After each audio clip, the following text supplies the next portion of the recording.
मंत्री महोदयांनी अजून एक महत्त्वाचा निर्णय घेतलेला आहे। मालाडमध्ये जवळपास 240 एकर ही आय&बी मिनिस्ट्रीची जागा आहे। महाराष्ट्र सरकार सोबत कोलॅबोरेट करून या क्रिएटिव्ह स्पेस मधली सगळ्यात मोठी अशा प्रकारची त्या ठिकाणी व्यवस्था ही उभी करण्याचा मानस हा मंत्री महोदयांनी त्या ठिकाणी बोलून दाखवलेला आहे।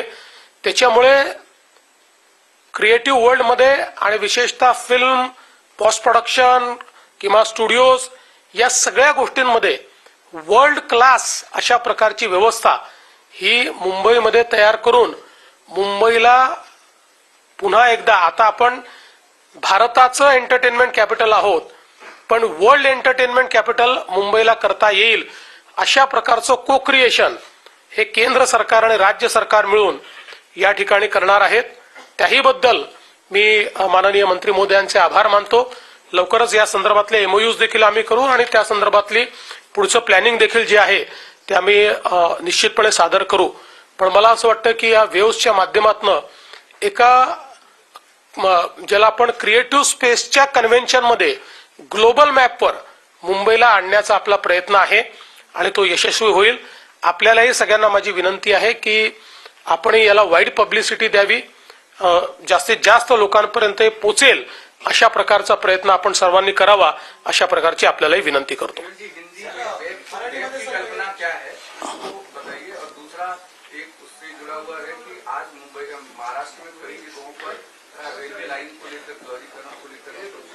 मुझे लगता है उसके बारे में तो आदरणीय मंत्री जी ने बता ही दिया है। मैं केवल आपको इतना ही बताना चाहता हूँ कि जो वेव्स की संकल्पना है मंत्री जी ने आपके सामने रखी हुई है कि ये जो एक क्रिएटिव स्पेस तैयार हुआ है जिसमें ऑडियो वीडियो और एंटरटेनमेंट, ये जो स्पेस है इस स्पेस में दुनिया का सबसे बड़ा इवेंट भारत में हो, ये आदरणीय प्रधानमंत्री जी की परिकल्पना थी। उसी के मद्देनजर वेव्स ये समिट मुंबई में होने जा रही है।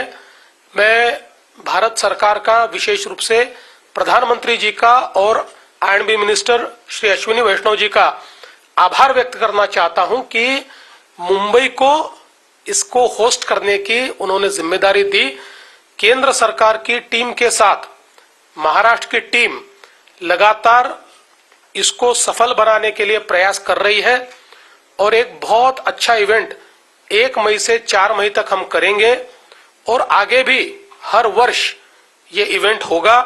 हमारा प्रयास है कि जैसे फिल्म फेस्टिवल के लिए कांस को जाना जाता है, वर्ल्ड इकोनॉमिक फोरम के साथ डावोस लगा हुआ है, या ऑस्कर अवार्ड या ग्रामी अवार्ड, ये अवार्ड्स जैसी प्रॉपर्टी बने हैं, वैसे ही क्रिएटिव इकोनॉमी के स्पेस में मुंबई और भारत वही भूमिका अदा करे और इस इकोनॉमी को हम लीड करें, ये भारत सरकार की मंशा है और महाराष्ट्र सरकार के साथ ये काम हो रहा है।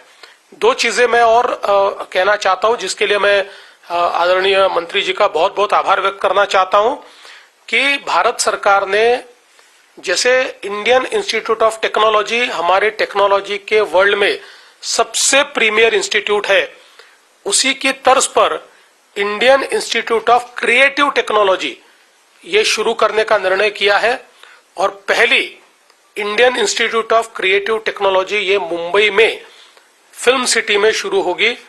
भारत सरकार का इनिशिएटिव है, महाराष्ट्र सरकार इसमें पार्टनर होगा और कुछ अन्य संस्थाएं भी इसमें पार्टनर होगी और एक पब्लिक प्राइवेट पार्टनरशिप में बहुत ही क्रिएटिव वर्ल्ड में सबसे प्रीमियर इस प्रकार की ये इंस्टीट्यूशन महाराष्ट्र को मिली है।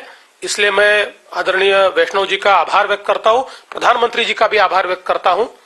साथ साथ हमारे आदरणीय आय&बी मिनिस्टर साहब ने एक और बहुत अच्छी ऑफर है और एक मंशा जाहिर की है कि मालाड में इनकी मिनिस्ट्री की करीब 240 एकड़ जगह है। उन्होंने हमको कहा है कि महाराष्ट्र सरकार के साथ हम लोग वहां पर क्रिएटिव इकोनॉमी का जो इंफ्रास्ट्रक्चर है उसको को क्रिएट करें ताकि मुंबई आज हमारे देश का एक प्रकार से एंटरटेनमेंट कैपिटल है, उसको वर्ल्ड का एंटरटेनमेंट कैपिटल हम कैसे बना पाए, वो सारा इंफ्रास्ट्रक्चर यहाँ पर क्रिएट करने के लिए केंद्र सरकार हमको साथ में लेकर इसमें अगुवाई करेगा। तो मुझे लगता है कि ये हमारे महाराष्ट्र के लिए और मुंबई के लिए बहुत बड़ी खबर है।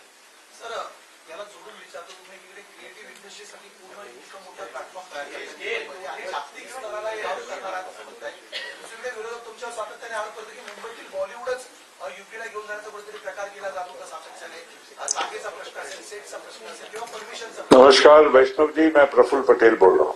प्रफुल्ल भाई एक मिनिट। हाँ बोलो। नाही, असं आहे, पहिल्यांदा तर कोणीही फिल्म सिटी तयार करू शकतं, त्याच्यावर कोणाचं बंधन नाहीये, पण जी नॅचरल इकोसिस्टीम फिल्म मुंबईमध्ये आहे ती इतर ठिकाणी तयार होणं कठीण आहे। त्यामुळे कोणी सेट्स तयार करून शूटिंग करता जागा उपलब्ध करून देत असेल तर त्याचं स्वागत आहे, पण मुंबईची फिल्म इंडस्ट्री अन्यत्र जाईल असं शक्य नाही। उलट आता तर आम्ही जे क्रिएट करतोय त्याच्यामुळे वर्ल्डची फिल्म इंडस्ट्री आणि एंटरटेनमेंट इंडस्ट्री मुंबईमध्ये येईल।